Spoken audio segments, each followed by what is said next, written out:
ધ્યાન કેવી રીતે કરવું તેની મને ખબર ન હતી. સમાધિની સમજ પણ તે દિવસોમાં બરાબર ન હતી. માત્ર તેની ઝાંખી સરખી કલ્પના હતી. એકાંતમાં આંખ મીચીને શાંતિપૂર્વક બેસી રહેવું અને મનને નિર્વિચાર કરી દેવું, તેને હું ધ્યાન માનતો.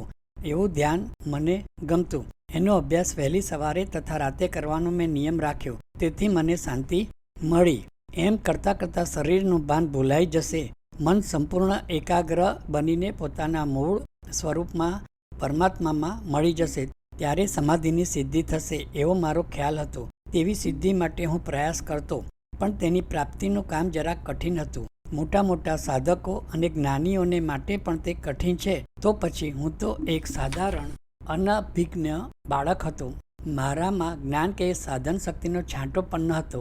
મારે માટે તો કામ સહેલું ક્યાંથી હોઈ શકે, છતાં પણ મારો પ્રયાસ ચાલુ હતો.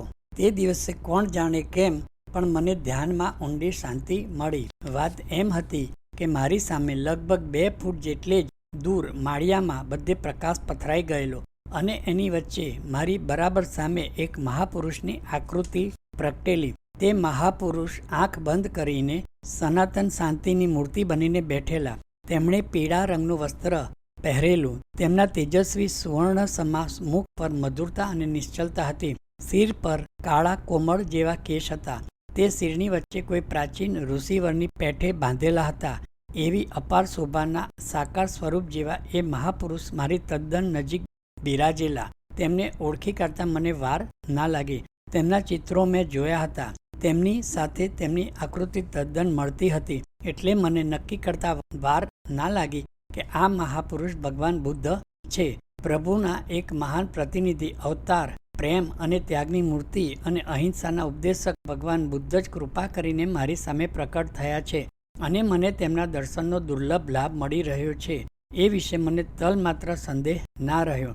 રામકૃષ્ણ દેવ જેવા મહાપુરુષોના જીવનમાં આવા દર્શનના પ્રસંગો મેં વાંચેલા. સાધકના જીવનમાં મહાપુરુષો, દેવતાઓ અને ઈશ્વરના અવતારના દર્શનના આવા પ્રસંગો આવે છે તે વાતની ખબર પણ મને તેથી જ પડેલી.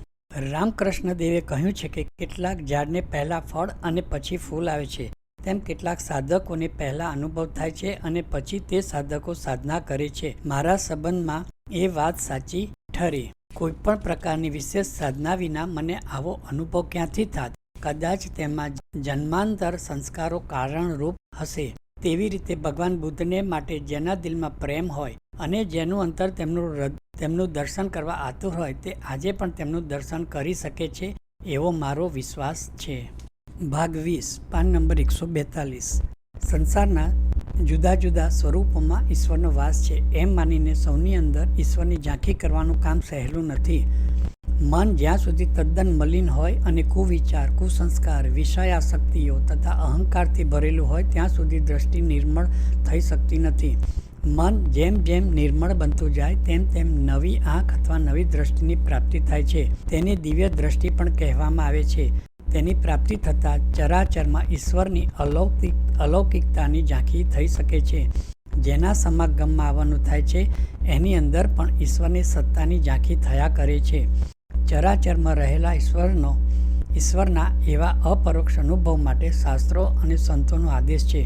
સાધકો તે માટે મહેનત કરે છે અને વિવિધ પ્રકારની સાધનાનો આધાર લે છે. આંખ અને અંતરની આડે આવી પડેલા આવરણને દૂર કરવા માટે મહેનત કરે છે અને પ્રભુની પ્રાર્થનાનો પણ આધાર લે છે.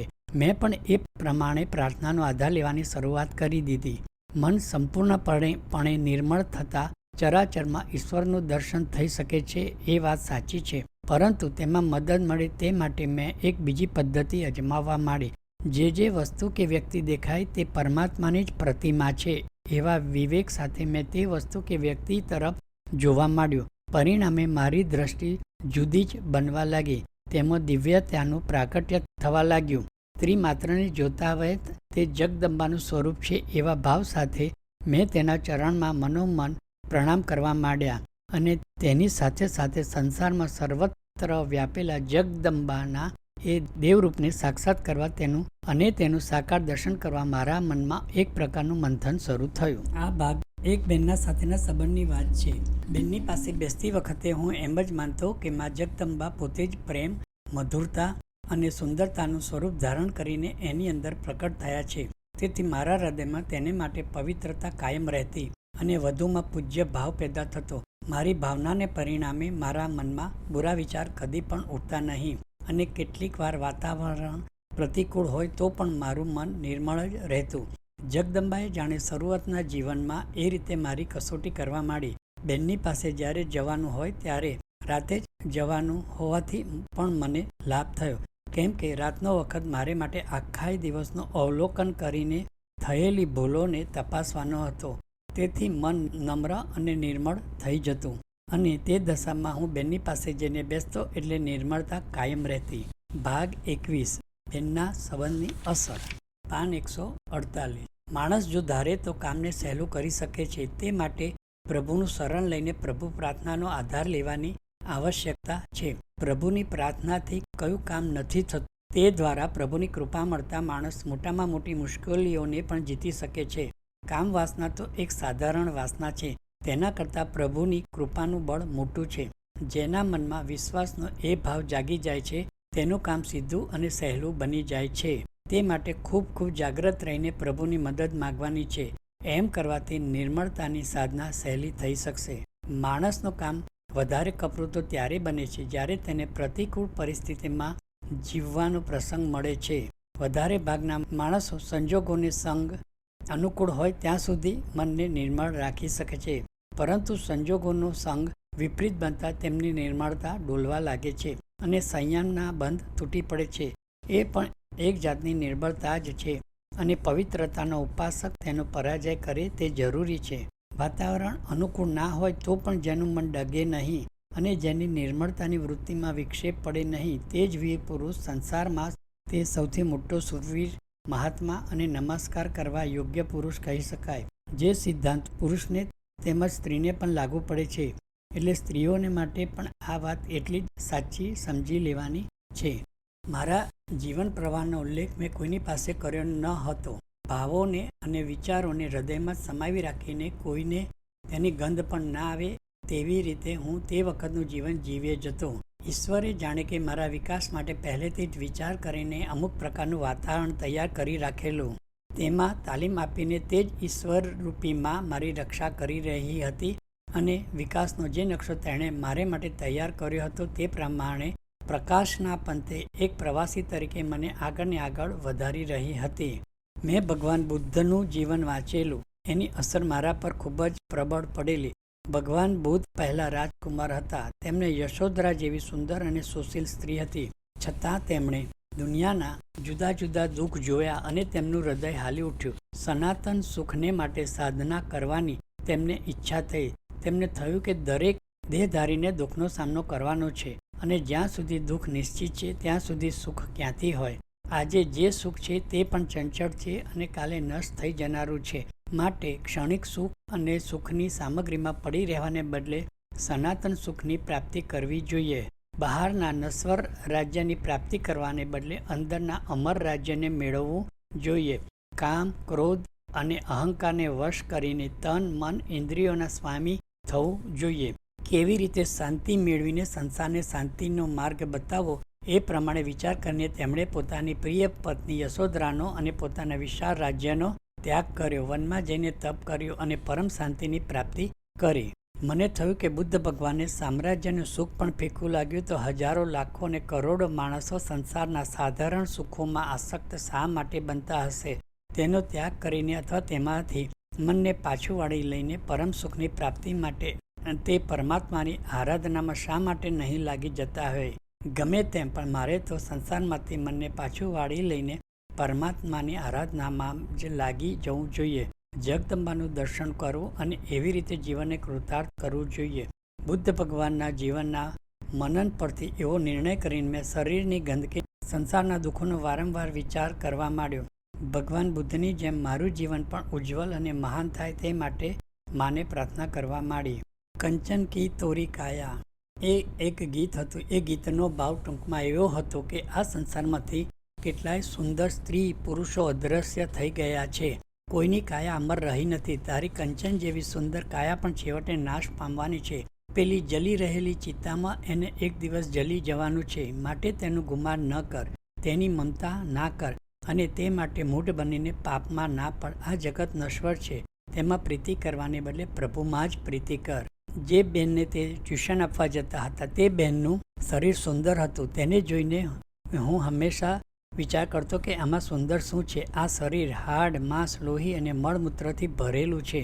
તેને ચામડીના ઢાંકણથી ઢાંકવામાં આવ્યું છે. બહારથી તે કંઈક સારું અને સ્વચ્છ લાગે છે, પણ તેની અંદરની ગંદકીનો પાર નથી. પ્રસ્વેદ, લીંટ, થૂંક અને કફ આદિને લીધે બહારથી પણ તે ઓછું ખરાબ નથી દેખાતું. વળી આ શરીર વિવિધ પ્રકારના વ્યાધિથી ભરેલું છે. વૃદ્ધાવસ્થાનો શિકાર બનવાનું છે. તે વખતે આ શરીર કેટલું કદરૂપું દેખાશે. આજે તે આકર્ષક લાગે છે, પણ તે વખતે તેને જોવાનું પણ ગમશે કે? દાંત પડી જશે, આંખો ઊંડી જતી રહેશે, ગાલ બેસી જશે, શરીરે કરચલી પડી જશે અને યૌવન, સહજ સુંદરતા, મધુરતા અને કોમળતા ન જાણે ક્યાંય અદ્રશ્ય થઈ જશે. તે વખતે આ શરીર કેટલું બેડોળ દેખાશે અને કાયમને માટે તે સુંદર રહે તો પણ છેવટે તેનું મૃત્યુ તો નક્કી જ છે. સિનેમાની પેલી સળગતી ચિત્તા જેવી ચિત્તામાં આખાએ આ શરીરને સુવાનું અને ભસ્મીભૂત થઈ જવાનું છે. એ વિચાર જ કેટલો કંપાવનારો છે. શરીર અત્યારે કેટલું બધું સુંદર અને સોનેરી છે, તેનો પણ નાશ થઈ જશે. જરૂર વહેલા કે મોડા સૌ કોઈને એ માર્ગે જ જવાનું છે. તો પછી આ શરીરનો મોહ શો? આની મમતાસી? આમાં આસક્તિ કરવાનું શું કામ? કેટલાય માણસો આમાં આસક્તિ કરીને બરબાદ થઈ ગયા. તેમના રસ અને કસ શોષાઈ ગયા. પરિણામે કાંઈ પણ હાથમાં આવ્યું નહીં. સુખ, શાંતિ અને અમૃત તત્વની આશા અધૂરી રહી ગઈ. મારે એ માર્ગનું અનુકરણ નથી કરવું. આ હાલતા ચાલતા ચેતન મંદિરમાં જગદંબાનો વાસ છે. માની મંગલમૂર્તિનો પ્રકાશ સંસારના બીજા પદાર્થોની જેમ આની અંદર સ્પષ્ટપણે પડી રહ્યો છે. તે પ્રકાશને લીધે આ શરીર પાવન થયું છે. સ્ત્રીનો મહિમા વધી ગયો છે. એથી એની સાથે પવિત્ર સંબંધ હોવા ઘટે. બુરા ભાવ અને વિચાર લઈને એની પાસે ન બેસાય. એ જે બહેનને ટ્યુશન આપવા જતા હતા તેની વાત કરે. બુરી નજરે તેને જોવાય પણ નહીં. એની સનિધિનો જે લાભ મળે છે તે આનંદદાયક છે. એને જોવાનો અથવા એની પાસે બેસવાનો અવસર આવે ત્યારે એની અંદર રહેલા અને એની આરપારથી બહાર નીકળતા જગદંબાના પ્રકાશનું દર્શન કરવું જોઈએ. તેનું દર્શન કરવાની ટેવ પાડવી જોઈએ. તે માટે માને પ્રાર્થના કરવી જોઈએ. માની કૃપાથી તે કામ સહેલું થઈ જશે. તેની પાસે મારે બેસવાનું થતું ત્યારે હું ખૂબ જ શાંત રહેતો. મારું મન જગદંબાના વિચારોમાં જ રમ્યા કરતું. ભાગ 22, પાન નંબર 154. બહેનના પ્રસંગો અને આકર્ષણનો અર્થ. અંતરના અર્ણવના તરંગો અનુરાગમાં આવીને નિરંતર ઉછળવા માંડ્યા. રોમે રોમમાં એક પ્રકારની શાંતિ અને પ્રસન્નતા ફરી વળી. દ્રષ્ટિ બદલાઈ ગઈ. પ્રેમ, પવિત્રતા અને સુંદરતા રૂપે વિરાજી રહેલા ઈશ્વરની મૂર્તિ જડ અને ચેતનમાં બધે દેખાવા માંડી. જગદંબાની ઝાંખી જ્યાં જ્યાં નજર પડે ત્યાં બધે થવા માંડી. બહેનની પાસે બેસતી વખતે પણ મારી દશા એક નાના બાળક જેવી થઈ જતી. તેને જોઈને મેં મનોમન પ્રણામ કરવા માંડ્યા. એકવાર તો મને એવો વિચાર પણ થઈ આવ્યો કે બહેનને બોલાવીને હું તેની આગળ મારા દિલને ખુલ્લું કરું અને તેના ચરણોમાં પૂજ્ય ભાવે પ્રત્યક્ષ પ્રણામ કરું. દિવસે જે વિચાર આવ્યા હોય કે જે વર્તન થયું હોય તેની યાદ રોજ રાતે સૂતા પહેલાં કરી જવાનો મારો નિયમ હતો. તેથી મને મોટી મદદ મળી રહેતી. પ્રેમ અને આકર્ષણના અર્થ વિશે આપણે ત્યાં ઘણી ગેરસમજ પ્રવર્તે છે. એક માણસને પુરુષ કે સ્ત્રીને બીજા પુરુષ કે સ્ત્રી તરફ આકર્ષણ થાય છે એટલે શું થાય છે તે ખબર છે? તે વ્યક્તિમાં રહેલો આત્મા બીજી વ્યક્તિમાં રહેતા આત્મા સાથે શરીર કે આંખના વાહન દ્વારા એકતા સાધવા પ્રયાસ કરે છે. આકર્ષણનો સાચો અર્થ એ જ છે. એ આકર્ષણ કેવળ માનવ સૃષ્ટિ પૂરતું મર્યાદિત નથી, પણ જળ ચેતનના બધા જ પદાર્થો માટે સાચું છે. સૃષ્ટિના સઘળા પદાર્થો પરમ તત્વથી ભરપૂર છે. પરમાત્મા સૌમાં વ્યાપક છે. તેથી સૌમાં પરમાત્માનું દર્શન કરવાની ટેવ પાડવી જોઈએ. ધારો કે કોઈ પુરુષને કોઈ સ્ત્રી તરફ પ્રેમ કે આકર્ષણ થાય છે તો તેણે વિચાર કરવો જોઈએ કે એ આકર્ષણ સ્ત્રીની અંદરના આત્માનું છે અને શરીરમાં આત્માનું અસ્તિત્વ છે તેથી થઈ રહ્યું છે. પોતાની અંદરનો આત્મા સ્ત્રીની અંદર રહેલા આત્મા સાથે પરિચય સાધે છે અને તેને લીધે આકર્ષણ ઉત્પન્ન થાય છે. એટલે તેનો લાભ લઈને માણસે તે સ્ત્રીની અંદર રહેલા આત્માનું દર્શન કરીને તેની સાથે એકતા સાધવી જોઈએ. તેના શરીર, તેની વાણી, દ્રષ્ટિ તથા તેની સુંદરતા અને મધુરતામાં પરમાત્માના પ્રકાશનું દર્શન કરવું જોઈએ. તેમ કરીને માણસ સ્ત્રી તરફના પ્રેમ અને આકર્ષણને આત્મોન્નતિની સાધનાનો અંગ બનાવી શકે. સાચા દિલથી પ્રયાસ થાય તો પ્રભુ કૃપાથી બધે આત્મદર્શન કરવાનું અને શરીર સંબંધમાં જોડનારી કામ વાસનાથી મુક્તિ મેળવવાનું મુશ્કેલ નથી. આકર્ષણ સારું છે, પ્રેમ પણ સારો છે અને સહજ છે, પણ તેનો ઉપયોગ આત્માની એકતાનો અનુભવ કરવા માટે થવો જોઈએ. એમાં અજાણે પણ ભાગ ભજવનાર અને મદદ કરનાર બહેનની ઉપેક્ષા કેવી રીતે કરી શકો, તેને મારા ભાવભીના પ્રણામ. ભાગ 23, પાન નંબર 159. સંસ્થાની વિદાય. આધ્યાત્મિક વિકાસ એ જ જીવનનો વાસ્તવિક વિકાસ છે, એ વાત મને બરાબર સમજાઈ ગઈ. આજે તો મારી દશા જુદી છે. ભૂતકાળની વસ્તુ અને વ્યક્તિ પરથી મારો મોહ મટી ગયો છે. તે તરફનું મારું આકર્ષણ શાંત થયું છે. તે મારે માટે કોઈ પ્રયાસ નથી કરવો પડ્યો. તે તો વિકાસના ફળ સ્વરૂપે સહજ થયું છે. સામાન્ય રીતે સંસારમાં આપણે જોઈએ છીએ કે માણસ એક વસ્તુ કે વ્યક્તિને છોડીને બીજી વસ્તુ કે વ્યક્તિના સમાગમમાં આવે છે અને તેમાં રસ લેતો થતાં પહેલી વસ્તુ અને વ્યક્તિનું મમત્વ મોડું પડવા માંડે છે. જેવા સ્ત્રીના સંબંધમાં તે જ સ્ત્રીનો સમય આવતા કેટલીક વાત પુરુષના સંબંધમાં સાચી ઠરે છે. કોઈ સ્થાન કે વસ્તુના સંબંધમાં પણ એવું જ સમજી લેવાનું છે. મમતાની નિવૃત્તિની વાત આત્મવિકાસના માર્ગમાં ખૂબ જ સાચી ઠરે છે. એ માર્ગે પ્રયાણ કરનારા સાધક રાગ કે દ્વેષ બંનેથી પર થઈ જાય છે. ઈશ્વર વિના બીજી કોઈ વસ્તુ કે વ્યક્તિને તે કાયમ માટે વાસનાની ગાંઠ બાંધીને વળગી નથી રહેતો. ચાલુ જીવન તો જીવનની અનંત સાંકળનો એક આંકડો માત્ર છે. ઈશ્વરની ઈચ્છા કે યોજના પ્રમાણે વિવિધ વ્યક્તિ અને વસ્તુના સમાગમમાં આવવાનું બને છે અને સમય પર તે વ્યક્તિ કે વસ્તુથી વિખૂટા થવું પડે છે. એમ માનીને બધી દશામાં તે મનની સ્થિરતા જાળવી રાખે છે અને વધારે ને વધારે ઈશ્વર પારાયણ બને છે. આ જીવન કાંઈ પહેલું અને છેલ્લું જીવન નથી. ચાલુ જીવન તો જીવનની અનંત સાંકળનો એક આંકડો માત્ર છે. તે પહેલો, વચલો કે છેલ્લો અથવા તો ગમે તેવો હોઈ શકે. આજ સુધી કેટલાય જીવન પસાર થઈ ગયા તેની કોને ખબર છે. તે દરમિયાન માણસે કયા કયા સંબંધો બાંધ્યા અને કેવા મકાનોમાં વસવાટ કર્યો તેનો હિસાબ કોની પાસે છે. આ જીવનમાં વધારે આગલા જીવનની તેની વિસ્મૃતિ થઈ ગઈ છે અને તેની મમતા અને આસક્તિનો પણ અંત આવ્યો છે. તે પ્રમાણે આ જીવનની વસ્તુ અને વ્યક્તિનું પણ સમજી લેવાનું છે. તેમાં મમતા અને આસક્તિ કરવી નિરર્થક. આત્મિક વિકાસને વરી ચૂકેલા સાધકને માટે એ વાત વધારે સાચી ઠરે છે અને સહજ બને છે. તેથી જ મેં કહ્યું કે સંસ્થાના મકાન તરફ આજે મને એટલું આકર્ષણ નથી.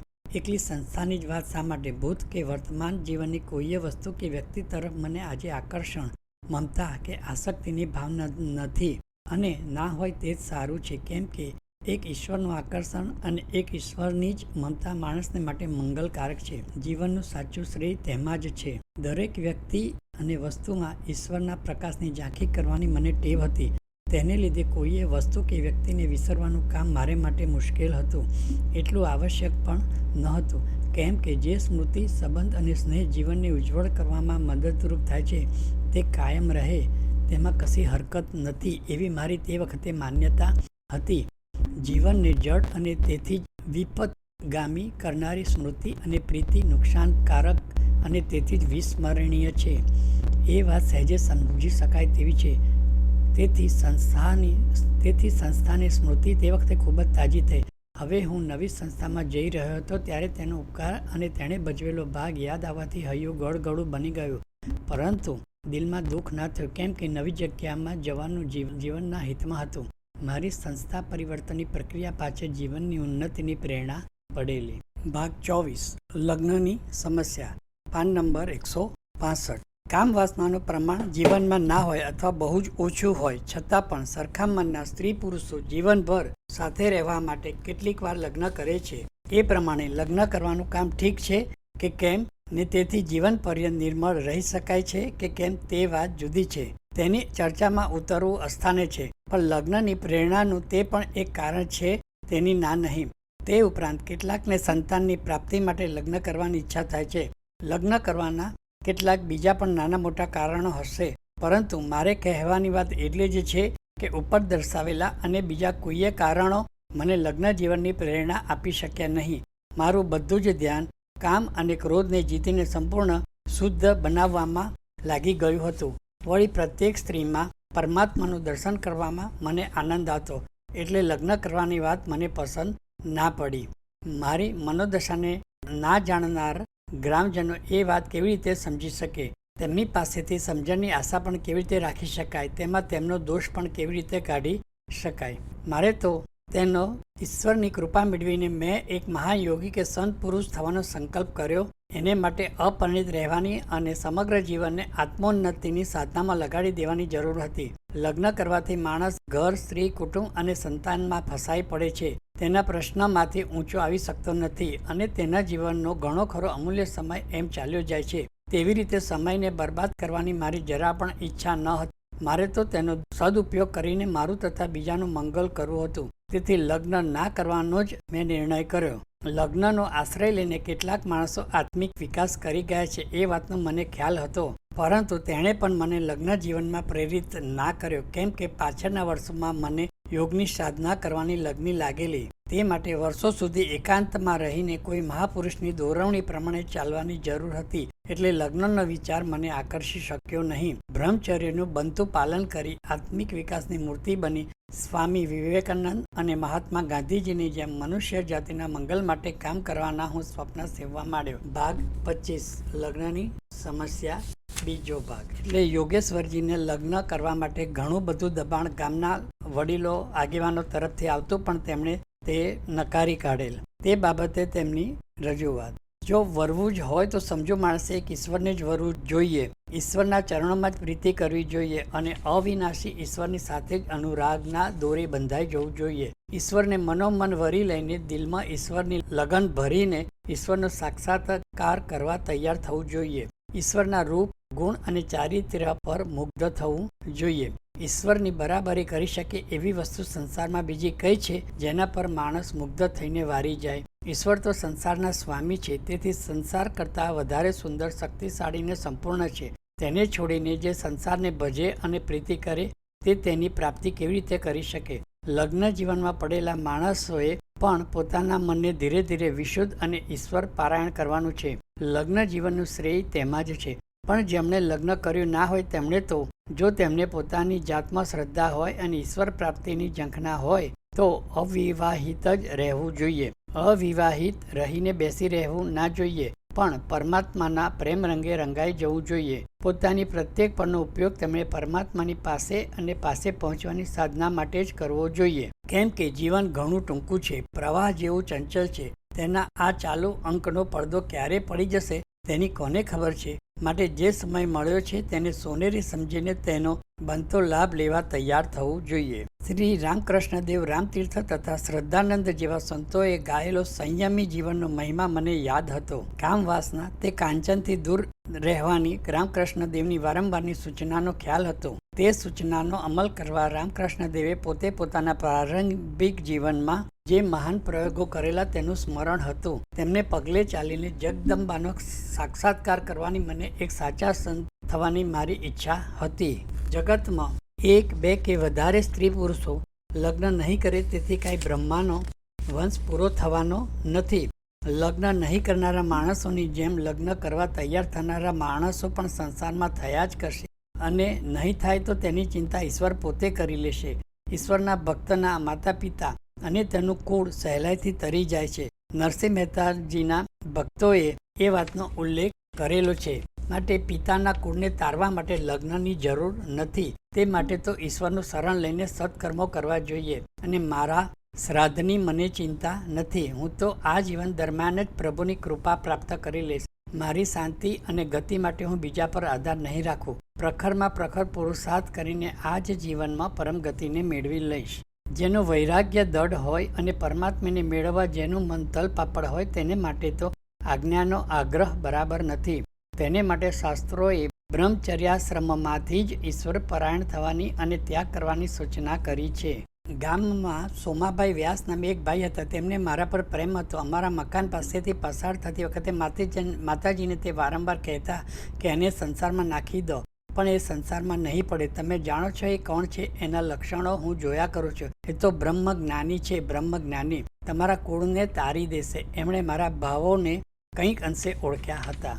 ભાગ 26. જીટી બોર્ડિંગ હોસ્ટેલમાં પાન નંબર 174. સંપૂર્ણ સંયમ સાધારણ માણસોને માટે મુશ્કેલ છે એ વાત સાચી, પરંતુ તેથી વિલાસ અને સ્વચ્છંદનો બચાવ કરવામાં જરાય ડહાપણ નથી રહ્યું. સાધારણ માણસોએ અતિ સંયમ અને અતિ વિલાસ બંનેની વચ્ચેના મધ્યમ માર્ગને અપનાવવો જોઈએ અને ધ્યેય તરીકે વિલાસને બદલે સંયમની જ પસંદગી કરવી જોઈએ.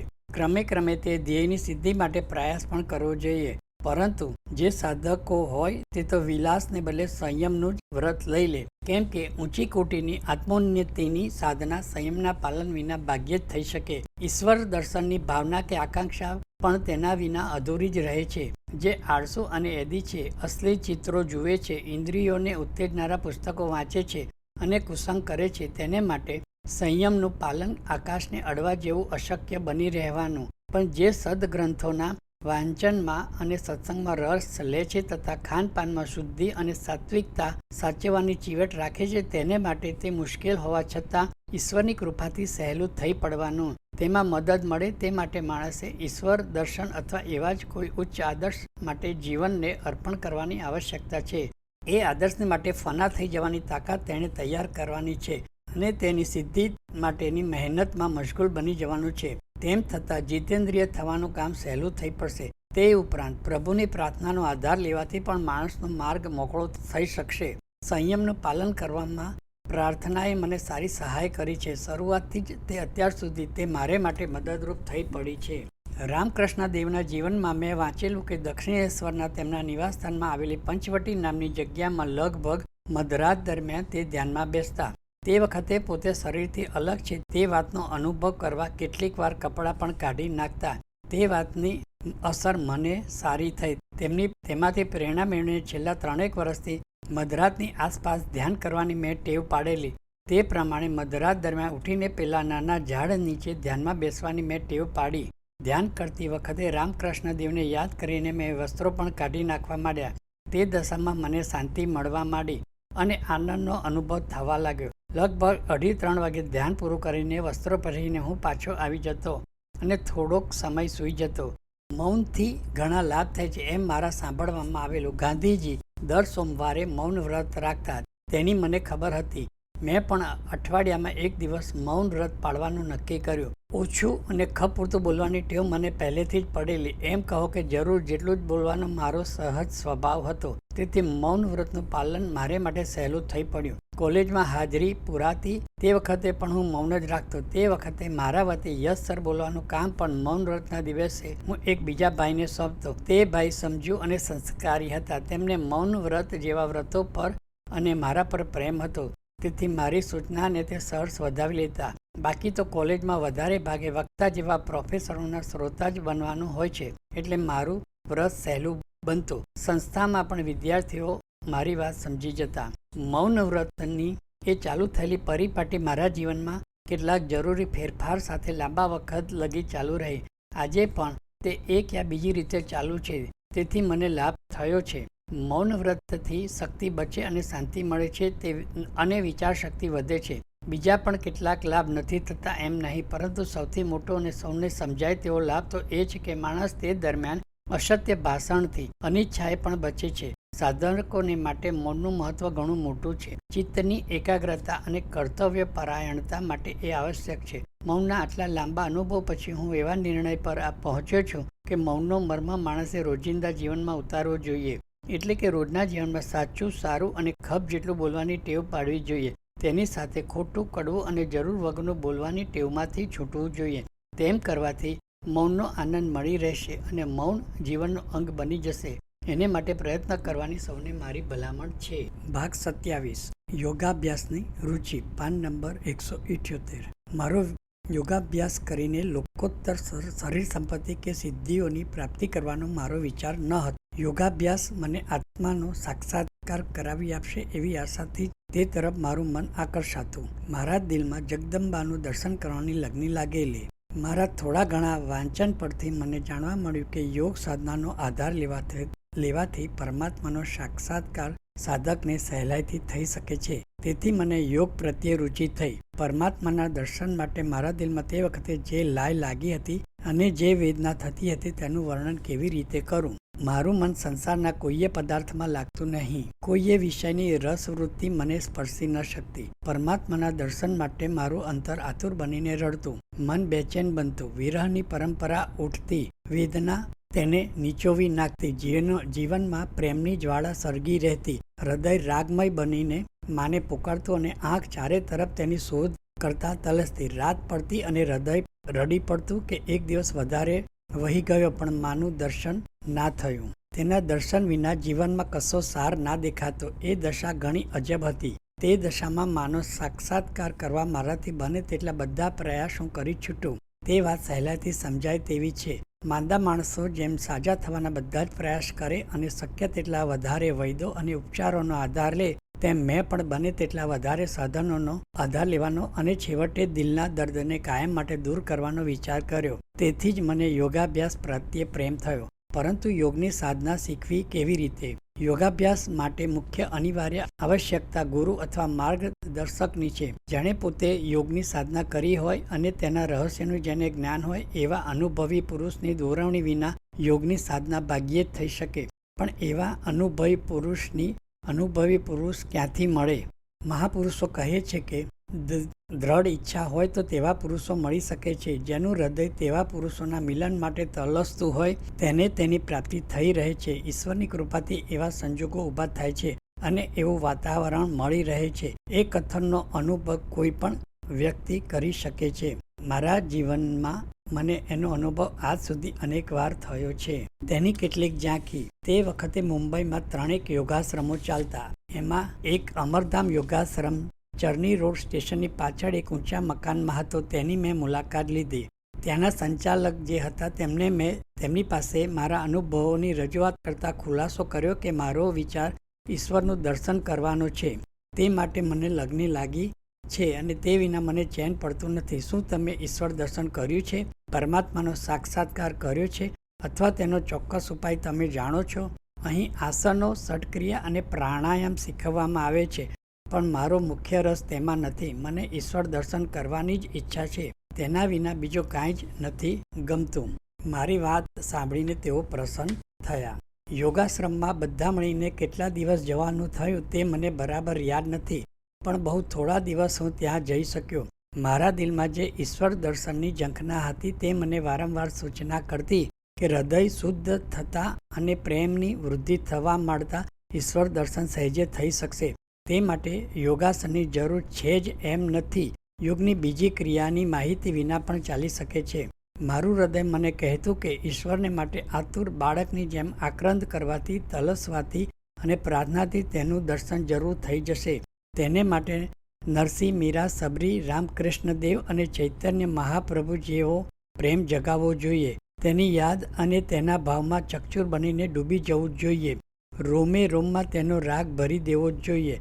એ સાધન અક્ષીર છે અને પૂરતું છે. એટલે થોડા દિવસ પછી મેં યોગાશ્રમમાં જવાનું બંધ કર્યું. એનો અર્થ એવો નથી કે મને યોગ સાધના તરફ અરુચિ થઈ. ના, કદાપી નહીં. યોગ સાધનાનો રસ મારા જીવનમાં ચાલુ જ રહ્યો અને ઉત્તરોત્તર વધતો ગયો. ત્યાર પછી યોગાસન પ્રત્યેનો મારો પ્રેમ આજે પણ એવો જ અકૂટ છે. મુંબઈ છોડ્યા પછી વડોદરામાં મને નીતિ, ધોતી, ષટક્રિયા શીખવાનો લાભ મળ્યો અને પછી તો બીજી પણ કેટલીક જરૂરી ક્રિયાઓ શીખવાની તક મળી. મારે એટલું જ કહેવાનું કે યોગાભ્યાસ પ્રત્યેક માનવને માટે ખૂબ જ ઉપયોગી છે. આત્મિક ઉત્કર્ષની વાત કોરે મૂકીએ તો પણ સ્વાસ્થ્યના સુધાર અને સંરક્ષણ માટે તેનું ઘણું મોટું મહત્વ છે. દરેક યુવક યુવતીએ તેમાં રસ લેવાની આવશ્યકતા છે.